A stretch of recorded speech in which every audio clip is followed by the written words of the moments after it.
देखिए नतीजा बता दिया लोगों ने। खाली पार कहने से पार नहीं होता है, काम करने से पार होता है, लोगों का मन जीतने से पार होता है। लेकिन प्रभावित तो होते हैं ना लोग, नारों से प्रभावित तो होते हैं लोग। नहीं, प्रभावित उन नारों से होते हैं जो लोगों के मन के नारे हों। खाली अपने सुविधा के नारों से प्रभावित नहीं होते। अपने आप ही घर में बैठ जाए 75 पार, कोई कहेगा 400 पार। मैंने कहा था 400 पार कहते थे, आप बार बार मुझसे पूछते थे। मैंने कहा था वो बात सिद्ध हुई कि भाई साउथ में साफ, नॉर्थ में हाफ, बीजेपी का गिर गया ग्राफ। वही बात हुई। बीजेपी के तकरीबन 12% वोट कम हुए हरियाणा के अंदर, 12% के आसपास। आपके 15 से 18% के आसपास। हमारे तो बड़े हैं कोई 20% के करीब, 19 पॉइंट समथिंग परसेंट, 28% थे हमारे पिछली बार।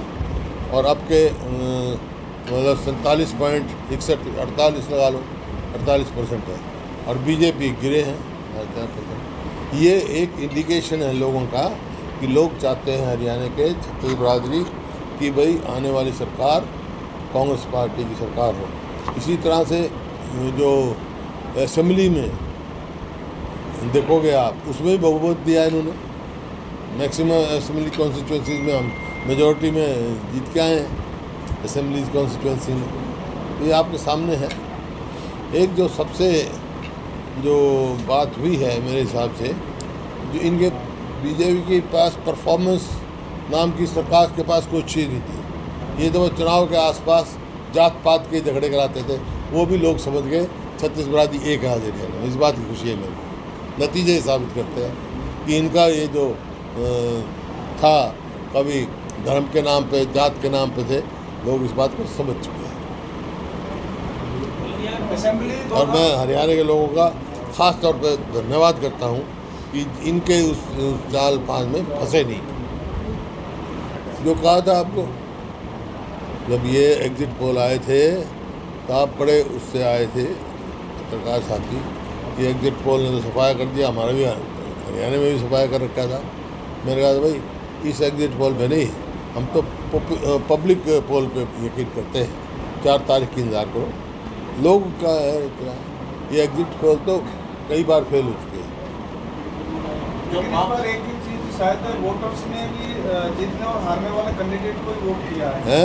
वोट खराब नहीं हुई इस बार शायद पब्लिक के, जीतने और हारने वाले को। देखिए वो तो मुख्य पार्टियों में रहा है। जैसे हरियाणा में मैंने पहले कहा था आपको कि सीधा मुकाबला कांग्रेस का और बीजेपी का है, बीच में वोट काटू। अब वोट काटू भी खड़े थे कई, तो उनका मुकाबला बीजेपी या कांग्रेस से नहीं था, उनका मुकाबला था नोटा से। जितनी नोटा की वोट आई उतनी वोट उनकी आई, नोटा से मुकाबला था उनका, पॉलिटिकल पार्टी से नहीं था।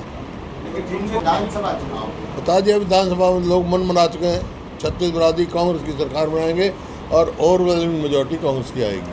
56 विधानसभा में लीड है। हाँ, जितने में भी है, मतलब मेजॉरिटी में कुरुक्षेत्र का नतीजा तो प्रभावित हुआ है ना, है। तीसरे कैंडिडेट से कुरुक्षेत्र का नतीजा तो प्रभावित हुआ है क्या ये जो आप वोट काटो। नहीं, बहुत कंटेस्ट रहा है उनका, बहुत अच्छे लड़ाई हुई। देखो वो नया आदमी था सुशील गुप्ता, नया आदमी देखते हुए जो कभी गए नहीं कुरुक्षेत्र, उन्होंने अच्छी जहाँ जो 5 सीट नहीं आई सर, वहाँ क्या कमी रही? क्या कमी रही? कुछ नहीं, कांग्रेस अच्छी लड़ाई लड़ी है। लोगों ने खूब वोट दिए कांग्रेस को, दिल खोल कर वोट दिए।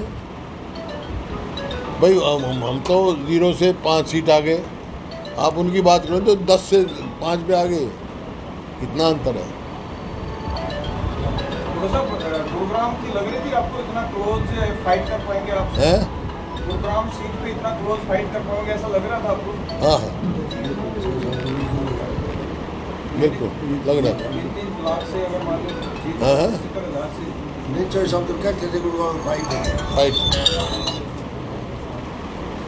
आरोप लग रहे थे कि बोगस वोट डलवाई है, ऐसा है, छत्तीस बरादरी ने वोट दिए हैं। जो ये आरोप लगाने वाले जो हैं वो हार देख के आरोप लगाते हैं, नहीं तो इलेक्शन कमीशन का वहाँ होता है, सबके पोलिंग एजेंट वहाँ होते हैं, जब ये एतराज़ करना चाहिए।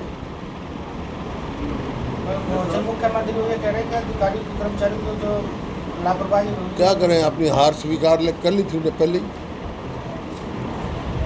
आगे की क्या तैयारी सर, विधानसभा के चुनाव भी आने हैं? पूरी तरह से तैयार है और हमने तो मांग कर रखी है जल्दी से इस असेंबली को डिसॉल्व किया जाए। ये माइनॉरिटी गवर्नमेंट है, इसको ये विफल सरकार है, ये जनहित विरोधी सरकार है। इससे छुटकारा देने के लिए इसको तुरंत डिसॉल्व करना चाहिए और नैतिकता के आधार पर कोई उनका औचित्य नहीं है सरकार में रहने का। खुद ही इस्तीफा देंगे तो बहुत अच्छा रहेगा, नहीं तो गवर्नर साहब को डिसॉल्व करना चाहिए और तुरंत चुनाव कराना चाहिए। फ्रेश मैंडेट लोगों का देना चाहिए। मुख्यमंत्री कह रहे हैं कि 4 जून के बाद जो है अब कामों की बाढ़ आएगी हरियाणा में, अब काम करेंगे तो। 10 साल में तो आई नहीं, अब क्या करेंगे? 10 साल में तो जो प्रदेश नंबर 1 था प्रति व्यक्ति आय में, प्रति व्यक्ति निवेश में, कानून व्यवस्था में और नौकरी देने में, खेल खिलाड़ी में, तो रिकॉर्ड की बात है ना। तो 10 साल में तो वो प्रदेश बेरोजगारी में नंबर 1 ला दिया, महंगाई में नंबर 1 ला दिया, कानून व्यवस्था में रोज़ रोज़ फिरौतियाँ मिल रही हैं। आप पता है मांगी जा रही है, फिरौतियाँ मांगी जा रही हैं, कहीं कत्ल हो रहे हैं, कानून व्यवस्था बिल्कुल चरमरा गई है प्रदेश की। और खेल खिलाड़ियों का तो कोई सम्मान नहीं, कोई नीति नहीं।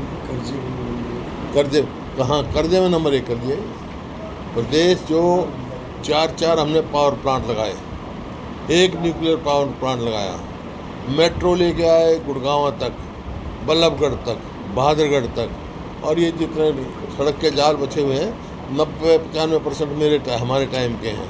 इसी प्रकार से कितनी यूनिवर्सिटी बनाई हमने, कितने इंस्टीट्यूशन लेके आए राष्ट्रीय स्तर के, पूरे हरियाणा में फैलाव उनका हुआ, यूनिवर्सिटियाँ बनाई।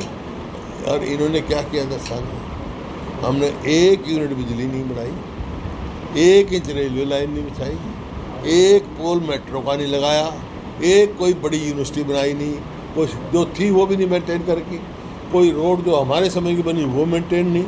शहरों का बुरा हाल है, पानी की किल्लत है, बिजली जो हम सरप्लस छोड़ गए थे आज बिजली की भी किल्लत है। ये है, इस वास्ते ये विफल सरकार है, लोग समझ चुके इसको। और वो कर्जा जो 70,000, इतना काम करने के बाद 70,000 करोड़ कर्जा था 66 से लेकर 2014 तक, और आज कर्जा 4.5 लाख करोड़ से सिर्फ भ्रष्टाचार में गया पैसा। बढ़ेगी बल्कि लीड हो रहा है। वजह लोग समझ चुके हैं, मन बना चुके हैं कि आने वाली सरकार कांग्रेस पार्टी की बनानी है। छत्तीसगढ़ आदि मन बना चुके हैं और ये संकेत है लोकसभा के चुनाव के जो हमने किया है।